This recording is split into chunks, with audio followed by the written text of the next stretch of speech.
From Perth, Australia, and broadcasting around the world, you're listening to The O Show with your host, Oren McCory. The O Show is a no-nonsense podcast bringing you the best advice on training, mindset, and nutrition to supercharge your efforts in the gym, the kitchen, and most importantly, in your head. Don't forget to share this episode on your social media. Now, let's get to it.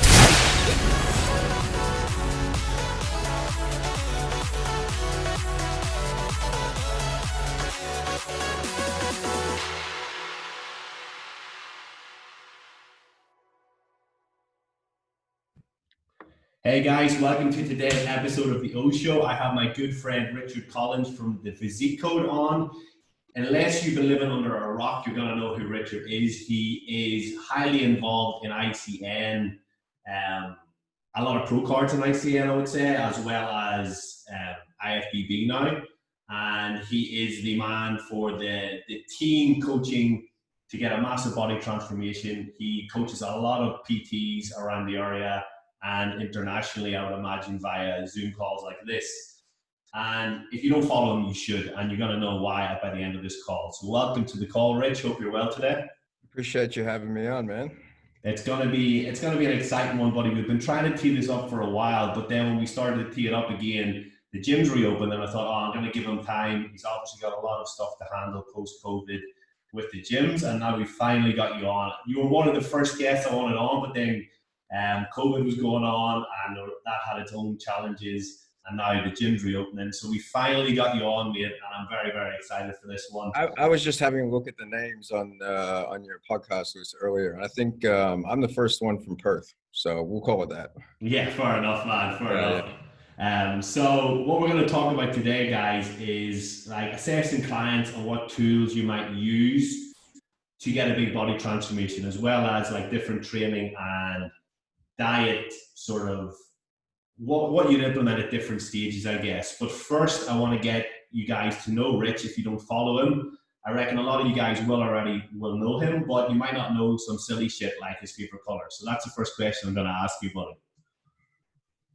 My favorite color? Yeah. It's actually baby blue. Baby blue. Good shout, mate. Yeah, baby blue. If you look, anytime you'll see me around, about 90% of the sneakers that I own are white and baby blue. Baby blue is easily my favorite color. Nice. And that's cool. This is one I've never asked anyone. What's your favorite pair of sneakers then? What was that? What's your favorite pair of sneakers that you own? Favorite pair of sneakers? Right now, they're the Nike Pegasus Zooms. Oh yeah. In terms of any type of sneaker, I'm gonna have to say probably the Jordan 1s. Yeah, nice, man, nice. And that's what I recognize you, and you've always got a pair of Jordans on, or the old school Nikes on whenever I see you in your gym. So it's part of who you are in my book. I thought you were going to say the Jordans, to be fair. Yeah, it's a hobby of mine. Yeah, nice, man, nice. And that's why I threw that one in there, because I knew that was like a passion of yours as well. So let's go with your stripper name, mate. And this is something that, since I have my client Emily on, we've asked everyone on the podcast. So the first part of your stripper name is your first ever pet. Okay, that would be Zeus. Zeus. Yeah, nice. This is going to be a good one. What was the name of the first street you lived on? I'm going to go with earliest one I can remember is Craig Hill. Okay, so Zeus Craig Hill, that's your stripper name. I don't think I'd be making very much money. I've had some very good stripper names and all, but I'm not sure. That's a bit long. We need to shorten that somehow, right? Yeah, we'll call it like Zeus C. That might sound a little bit better. Zeus C. That sounds a bit sexier, to be fair, right? Yeah, Zeus is not a bad name for that. No, that's a good name. Yeah. Could be worse. Could definitely be worse. If the coaching doesn't work out, you know what you can do, right? Yeah, I'll have to. Nobody needs that. Right, let's fire one more your way. What's your favorite lift in the gym? And I think I know what you're going to say here. Maybe I'm wrong. But... Favorite lift in the gym? Oh, probably the trap bar deadlift. Yep. One, I'm good at it. Well, I mean, by my standards, I'm good at it.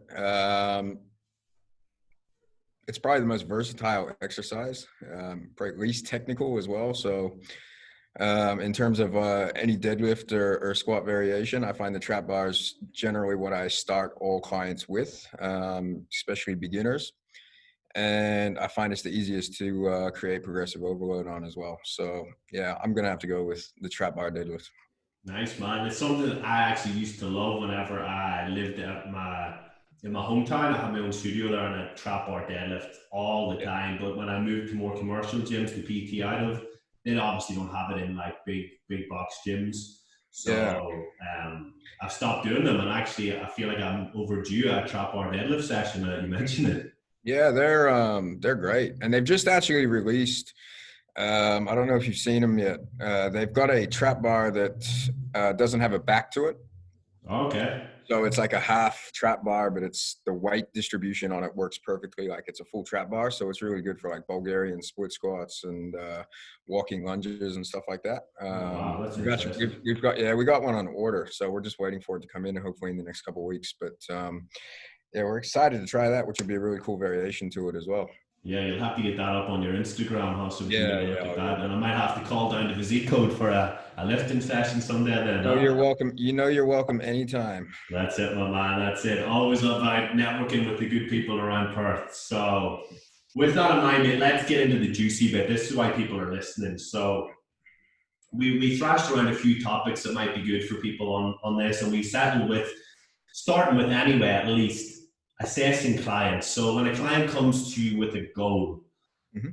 depending on what different goal is, and you can probably go through different ones while we spitball here on this, but what are the different tools you would use to ensure that the client is progressing towards that goal, and when would you implement them? Yeah, look, I think the way the industry is right now is there's a huge push for obviously body composition. You know, you go through any Instagram, Facebook, any of the socials, and it's all pushes for cosmetic image. Which, you know, if that's the goal, perfect. But I think, you know, there's a lot of people that have the goals of being healthier. There's a lot of people that have the goals of being, you know, coming in wanting to feel better or wanting to be fitter.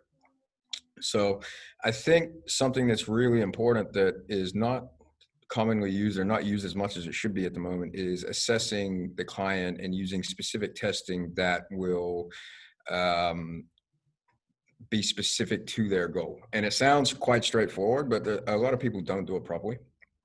And I think, you know, making sure you have the right fitness testing for the right goal is, you know, that's your bread and butter for getting good results for clients. So I would look at, you know, for body composition, you know, which is a little bit more straightforward, which most people do, you know, girth measurements, progress photos, skin fold calipers, if you're confident in doing it, scale weight, how clothes fit.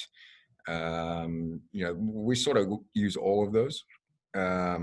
But whereas, you know, I think if somebody comes in and their goal is, you know, I want to be healthier, is weight loss going to be or better body composition going to be beneficial to being healthier? Yes, it is. So those measurements that we just mentioned probably will be beneficial to use.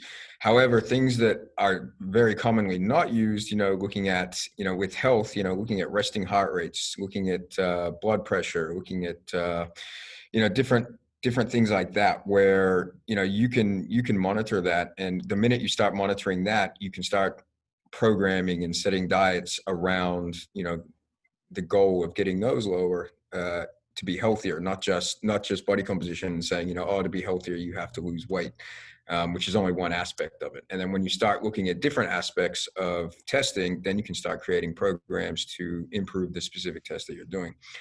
So yeah, so it's quite interesting to see how it, you know, how people do testing. And I think, you know, bringing up that point, being able to test blood pressure, which, you know, should be done, but I think it's probably not as commonly done, you know, testing resting heart rates. There's so many variables to training programming that you can do to help improve those and improve, you know, quality of life and stressors and, you know, things like that. So yeah, it's a interesting topic. Yeah, okay. And then in terms of, obviously you mentioned the calipers there, and you said if you're confident using them. So why is that such an important thing? For example, I don't use calipers frequently enough to know that I would be an expert in them, but I will offer them if a client wants to do it, like just for their own peace of mind. But what's the ins and outs of calipers, and why do you need to be doing them more frequently? I mean, if you pinch somebody, for example, on if you do their hip measurement, you measure 3 centimeters above the hip. If you're in a 10-degree angle, it's different than the week before. You can get a 1 to 1.5 mil difference. So, and if you were to do 7 sites and you were to just slightly change your measurement over 7 sites, and you have, 0.5 mil to a mil's difference, you can look at it and say, oh, cool, you've lost 7 mils. Yeah. When in actual fact, you may not have. So that would have you have an entirely different approach to their update compared to if they had stayed exactly the same. So I think skin fold calipers are a very, very good measure, but I think they are seen as gospel. And again, you should be looking at photos, you should be looking at girth measurements, you should be looking at scale weight, and use everything as a whole rather than just, oh, we're going to do your skin folds, and then, this is your skin folds, therefore you've lost fat and whatnot. I think like a perfect example of this is, and I see this all the time, but like if somebody comes in that's sort of, in the range of 23 to 30% body fat, we'll say, and they get pinched and they say, you've lost 12 mils, but your weight's exactly the same.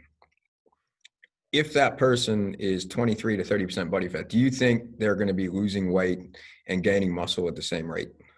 Yeah, no, very unlikely. They're not. So, and again, so, it's sometimes it's calipers are good to look at, but I think, unless you have years and years and years of experience and you've been taught properly how to use them, they can be very inaccurate.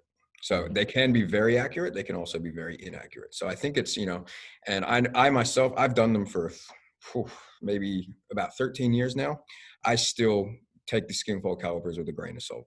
Yeah. So I will, if it says, oh, you've gained a kilo, but you've lost 6 mils, I will second guess that myself, and I'll start looking at every other measurement, photos, how they feel, scale weight, stuff like that. And then sort of, if all the markers lean towards one direction, that's probably the result. But if you're sort of getting skin folds going one way and everything else going the other way, I'll have a tendency to maybe, move skin folds out of the way a little bit. Yeah, okay. And I guess the main part of that is you're not getting bound to like the spreadsheet or the software which says you've added X amount of lean mass, your body fat is this percentage. You're just really looking at the total combined sites, really. Then I take it. Yeah, so I don't actually I don't use body fat percentage at all anymore, because I could have X amount of mils over X amount of sites, and I can punch it into 2 different calculators and get 2 completely different percentages. Yeah. And then what ends up happening is, X client goes on social media and posts that they're X% body fat. And, everybody starts kicking up a fuss about, you're not that lean, yada, yada, go get a DEXA scan. So it's kind of, I prefer to use total mils over the 7 sites. And then I sort of have a gauge of where people should be. And then especially for contest preparation, like I would know for females, I like to have them on, and this is on my reading, so it can be completely different to somebody else. A female getting ready for stage, I like to have under 30 mils for 7 sites. And a male, if they're around 22, 23, they're going to be lean. If they're 20, they're going to be one of the sharper guys on stage. And if they're sub 20 over 7 sites, they're going to walk out like my brother. Yeah, okay, and that's conditioning. When Mo hits it, it's like lights out. Yeah. So I think my brother come in at about 18, and I think Tom Stanley come in at about 21 or 22. Yeah. Wow. Okay. So so I just sort of have rough guidelines of where I look. I don't look too much at how much muscle they've put on, specific numbers, because I think the longer I've done this job, the less not the less accurate it is. I just think it's not a necessity to, build numbers on that, if that makes sense. Like Yeah, 100%. I just watch the trends of all the results and then. Yeah, and then so for somebody, I know we're telling people not to focus on the numbers, but some girls might hear they need to be under 30 mils over 7 sites, 4 stage. Now, is that across all the categories, or is that more specifically towards bodybuilding? Like, would a Um, bikini girl and figure and bodybuilding all be different? I think in ICN, basically every division is the same condition. I think it's just a matter of how much muscle mass you have on you will determine what division you're in. Mm-hmm. Because they do like the bikini girls to be quite lean. And I think in most cases, you'll find that even with IFBB, if you can look at them, and again, this is also not getting married to numbers, but you may look at somebody and they might be 29 mils and they look ready for the stage. You might get somebody that's 24 mils and they look like they need a little bit more work. So again, they're just rough guidelines of sort of where you want to be at. But again, I think the muscle mass determines probably more how they look, because obviously the more muscular you are, the leaner you're going to look, the deeper the cuts are going to be through the shoulders and through the midsection and things like that. So it does stay relatively pretty close. I mean, you can argue both ways that if it's a bikini girl, slightly above 30 is not going to be a bad thing. Or slightly below might be fine as well, depending on how much muscle mass they have. Yeah. So yeah, I mean, you give or take, and again, it's not getting married to the numbers. These are rough guidelines of where I know people, and this is just my personal data that I've got from 10 years of contest coaching. That, that's just the rough guidelines of where I found things. So, and again, somebody could pinch completely different to mine and their numbers could be completely different. And again, so I want to make sure that, that point is across, that these are the numbers on how I pinch. Yeah, 100%. Yeah. So if somebody already gets like pinches done by a different coach, the coach might, for example, do 9 sites or 10 or 14 or 7 or even maybe 4, as low as Yeah, 4, which absolutely. is the basic one that I think we all sort of learn on the PT course is the 4 Yeah. site. So that number is entirely dependent on what your coach does and how they pinch and how aggressive And they are. there's specific tests that run.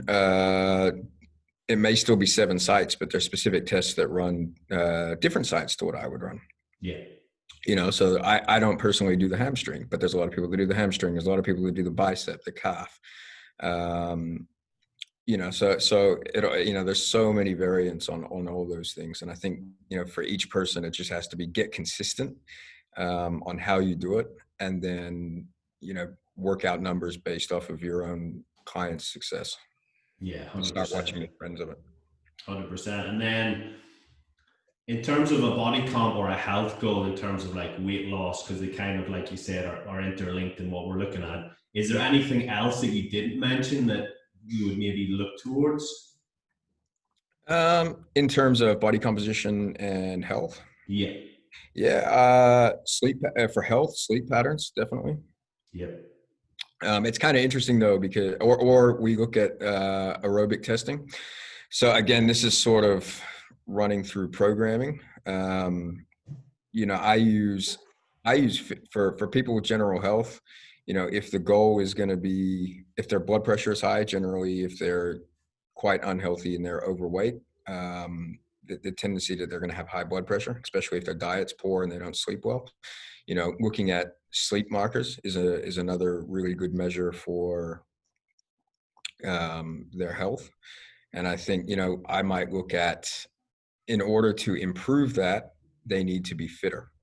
So I might use a test of a run, a distance cycled, a row on a rowing machine, and try to improve that as a fitness test. And then as that improves, obviously their blood pressure is going to go down, which is going to in turn lead to them being healthier. So, that's just a way you can program a little bit differently for health benefits. Yeah, 100%, man. And then moving to a different type of goal in terms of strength based or powerlifting based goals. Yep. What are we looking out for in terms of clients, or if it's somebody who's just got their own goals, what should they be looking at monitoring themselves? For what kind of client? For a Like a strength based or a powerlifting comp goal? Yeah. Well, I mean, if it's powerlifting, uh, to be better at your sport, you need to lift more weight in the bench press, deadlift, and squat. So, those are going to be the three main indicators of what makes you better at your specific goal. And then that's the ultimate test for assessing the client. However, it could be the client has to be in a specific weight class. Then we might have to look at obviously scale weight becomes a very, very important number. So we'd have to look at how we can improve scale weight. We'd have to look at how we can improve bench press, squat, and deadlift. What ranges of motion are going to help, or what rep ranges are going to create more power for them to be better, movement patterns, things like that. So once you get the specific goal done, it makes it a lot easier to actually tailor a program, and you're not sort of sitting there just going, oh yeah, we'll do this exercise and that exercise and whatnot. So again, when you have that specific goal, you just train to increase, to improve that actual specific goal that you have. So yeah, to answer your question, with strength athletes and power athletes, we look at, if they're doing the sport of powerlifting, the sport of powerlifting is to increase the bench press, squat, and deadlift. So that's going to be the three ultimate strength tests. Where if it's just general strength, or it could be strength for a sport, we could look at increasing the amount of strength they have while minimizing their body weight. Because obviously, you don't want to, the lighter you are, the faster you're going to be, the more powerful you're going to be. The faster you'll be able to move, the better your agility is going to be, better your quickness is going to be. So it could be a power to weight ratio thing where, we don't just overfeed somebody for the sake of trying to get them, if you're a basketball player, being able to squat 240 kilos isn't really specific to the goal. However, being able to create as much power as you possibly can at the lightest weight you are, that would be a little bit more specific to basketball, because it would create the explosiveness that you need, running, jumping, et cetera, et cetera. So again, coming back to the whole assessing thing is, you need to really look at what you're trying to achieve, and then really find a specific goal for it, not just, oh, let's see how strong you can get, no, or let's see, let's just check your skin folds, or how much, you can. So again, you can break it down a lot further, and then it actually makes programming so much easier, and a lot more accurate, and you'll find that the results you'll be able to get are so much better as well. Yeah, cool. And then in terms of rep max testing for somebody who's prepping, well, first of all, if somebody's doing a powerlift to meet, how long would you normally have them prepare for?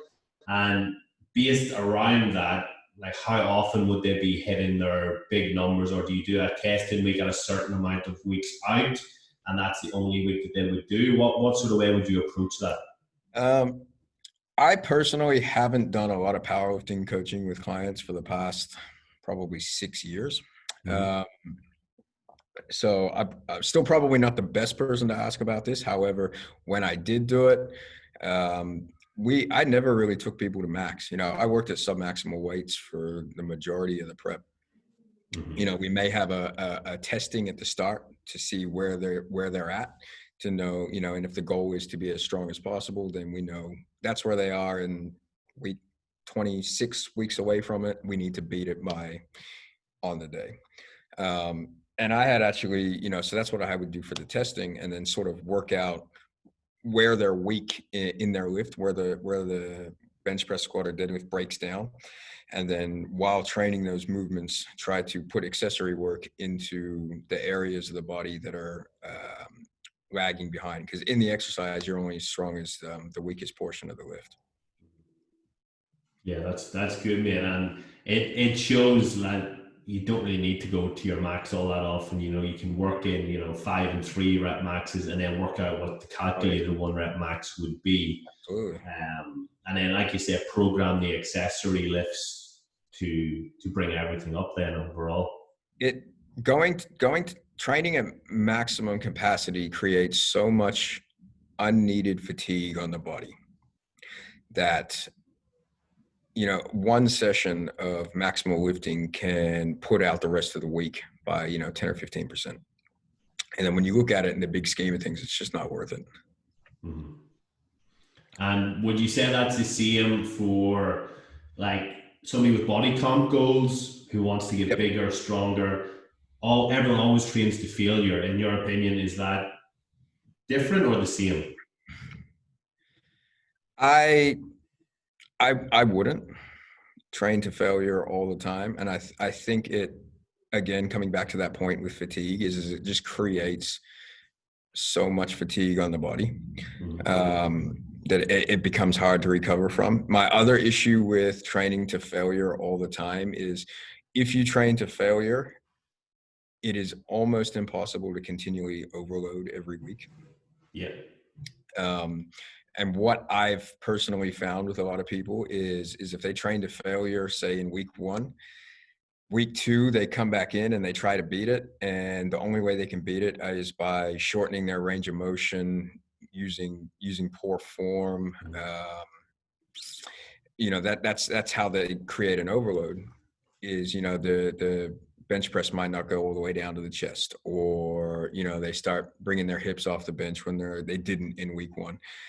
And then from there, to get better again, you have to do that again. And it gets to a point where people just get injured. Yeah. Trying to train too heavy. So I'm not a big fan of that. As we were speaking about earlier, using the reps and reserve system. Yep. Which I'm a big fan of. And you can still grow muscle being it. We'll explain to you what it is first anyhow, but reps and reserve basically it's very similar. It's an intensity measure, and it's very similar to the RPE system. I think it's a lot more accurate than the percentage of 1 rep max, where it's basically, 3 RIR reps in reserve would be training until you have 3 reps left in the tank. Mm-hmm. Stopping the work and then stopping the set there. And then it's nothing crazy. It's just a measure of what it is. Now, what I would do for a lot of the body composition clients to ensure that form is good, to ensure they're getting enough volume, and to ensure they're still progressing week to week would be, I might set up a block of training for 4 weeks. Week 1, I might have them train at 3 reps in reserve on every exercise. Maybe some of the exercises go to failure on just the final set. Week 2, I might go 2 reps left in reserve. Failure on the final set. Week 3, 1 rep left in reserve. Week 4, everything will go to max. And then what I'll do is I'll take that block, and instead of having a linear progression where you end up in that position where the form all breaks down and whatnot, is you haven't accumulated a ton of fatigue because technically you've only done 1 week at maximum capacity. You can move into the next block using similar exercises and say, all right, week 1 of the last program on bench press, I was doing 100 kilos for 10 reps and I had 3 left in the tank. So in block 2, 4 weeks later, I might do 102.5 as a 3 reps in reserve. And then week 1 should be bigger than week 1 the week before, or the block before. Week 2 should be bigger than the previous block's week 2. And then I sort of have progressive overload over time, rather than have progressive overload in linear fashion, if that makes sense. So that's how I do a lot of mine nowadays, and I find that it works quite well. Yeah. And then when you're talking about like going to a 3 RIR, do you mean before technique starts to break down or before complete failure? Yeah. So 3 reps in reserve would be, I would say it's a non-negotiable that the exercise is performed in the identical way. If you use tempo with the identical tempo, keeping everything the same each week, because again, bench pressing with your hips kept flat on the bench doing 100 kilos, and then the week after doing 105 with your hips off the bench, is not technically the same exercise. Mm-hmm. It's identical to squatting hamstrings touching the calves in week 1 and then going heavier and doing a parallel box squat in week 2. Yeah.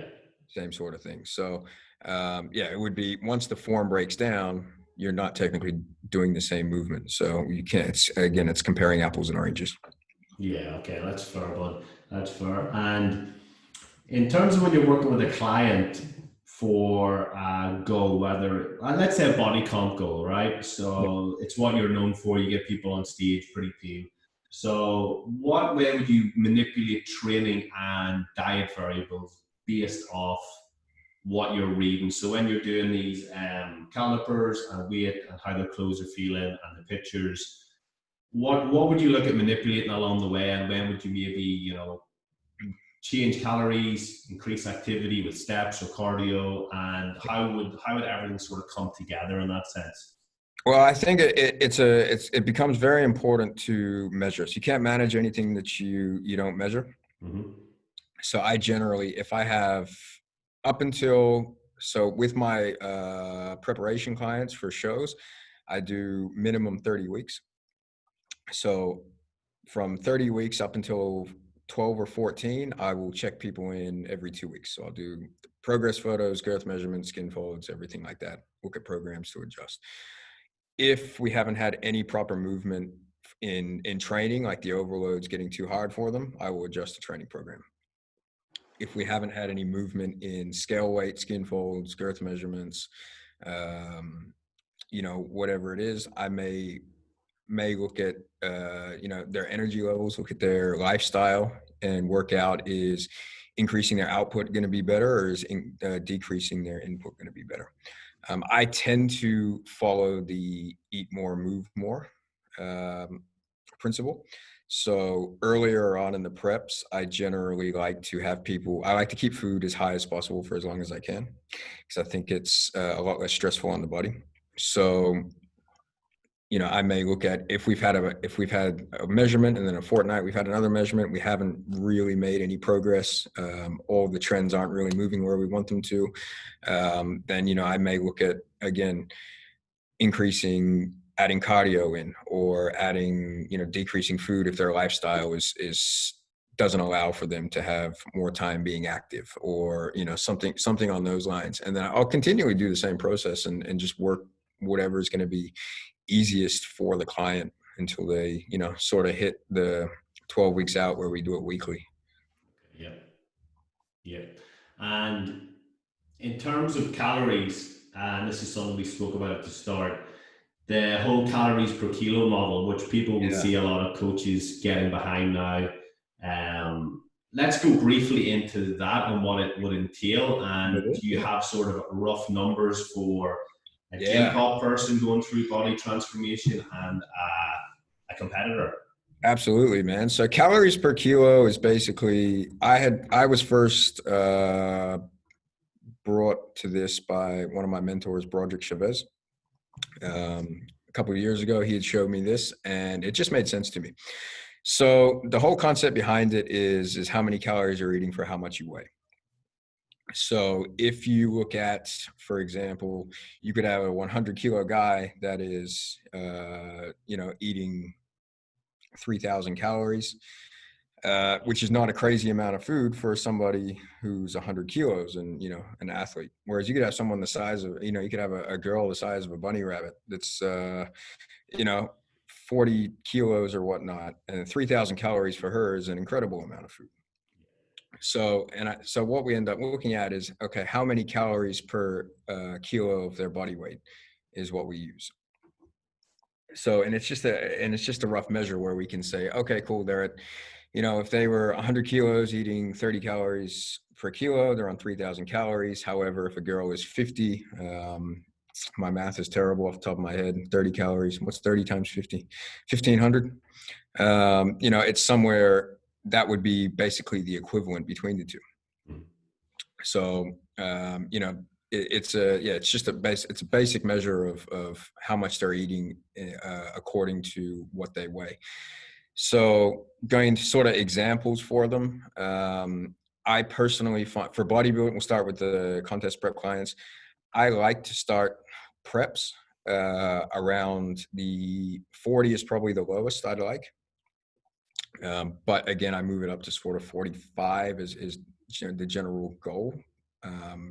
45 calories per kilo of body weight is where I like to have them when they start a prep. So if they come to me and they're 16 weeks out from a show, not in the best condition, and they're on 28 calories per kilo, I will probably say you need to be able to eat more food to allow you to get get leaner, have a higher maintenance position. So what we would end up doing is having to push the show back to a different show, and then work on pulling the calories up to a point where they're at 40 to 45 calories per kilo. Yeah. For shows, going down to minimums, my general rule is like 24, 25 calories per kilo. I don't like to go lower than. However, there is a risk to reward system where, if they can get that tiny little bit leaner, I'm not ashamed to say it. If they're a tiny little bit leaner, could be the difference between third and first, then, I'll go lower as long as it's a short period of time, sort of thing. But yeah, it's just a guideline of, knowing how much they're eating for their body weight. Yeah, 100%. And then what about Gen Pop? What's the sort of numbers? Obviously, they don't need to go as extreme with conditioning and probably see them with off seasons, but what the numbers be? So with a general population client, I generally look at, it's a little bit different because I generally look at sustainability, because with these clients, the goal is going to be to look the best they can and maintain it. Mm-hmm. So when I'm doing any type of reverse dieting or trying to get their food up higher to get them ready for a dieting phase, you may look at, you might find some people that they've eaten 18 calories per kilo all their life, which is, obviously not good. But if we get them up to 28 or 30 and they're saying it's too much food, I feel full all the time, that's probably their upper limit. Mm-hmm.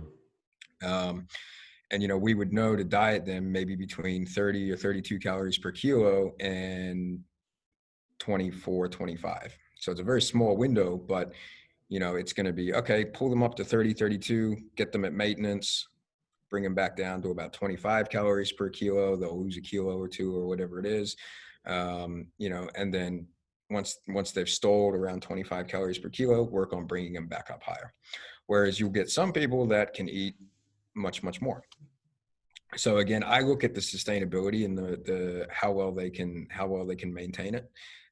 Whereas if somebody can get up to 36, 37 and, we may drop their calories to 29 calories per kilo, and they'll sit there and say, oh my goodness, I'm starving and I hate doing this and yada. And for them, 29 calories is as low as you go. Yeah. Because it's not sustainable. So you need to find basically the high and the low end of what they would consider sustainable. And then you need to work between those two numbers, because that's what's going to create a maintainable lifestyle for the client. Yeah, 100%. I think that's where having a coach in any aspect comes in. It's reading the person in front of you and reading exactly what they need at any given time. Yeah, absolutely. Yeah. So, I mean, they do vary. Whereas I think with the, bodybuilding preparation clients, I have a tendency, it's not meant to be maintainable. Yeah. You're not supposed to look like that all year round. So, we will push past what's maintainable. Yeah. With output as well as input. Whereas with the general lifestyle, we sort of, maybe for a brief period of time go past unsustainable. But, for 90 to 95% of their training, they need to be in an area that, they're comfortable living, because that's, their goal is not to look amazing for one day. Their goal is to feel good and look good all the time. So that's, that's the area of intake you need to keep them around. Yeah, 100%, man. And then in terms of working with numbers like that and having somebody who is so focused on their physique, obviously some people are quite comfortable with the end goal of an off season is to improve. It doesn't matter how much body fat you put on, but also people who've already dieted down. Like, for example, Will's got very, very lean. He said he's got like sub 20 on the calipers. For somebody like, not Will particularly, but somebody who's been that lean, who then may struggle with having body fat going up, how flexible are you with the number you'd want them to get to, or is it a case of you're not really monitoring body fat on the way up? So this is I always measure always measure body fat. So off mine, I don't really like males being above sort of 50 mils, 55. Yep. I don't think there's a reason for males to be higher than that. So, we'll sort of look at the weight next to the mills, next to how they look, next to how they feel, and again, watch the trends of what I think is too fast or too slow. Mm-hmm. I don't really have a method to using it, which is it's hard to explain. It's more, I'd say it's probably just more experience Yeah. of looking at someone, looking at how they're progressing in the gym. If they're still quite lean and they're still getting stronger, then we can go up much slower.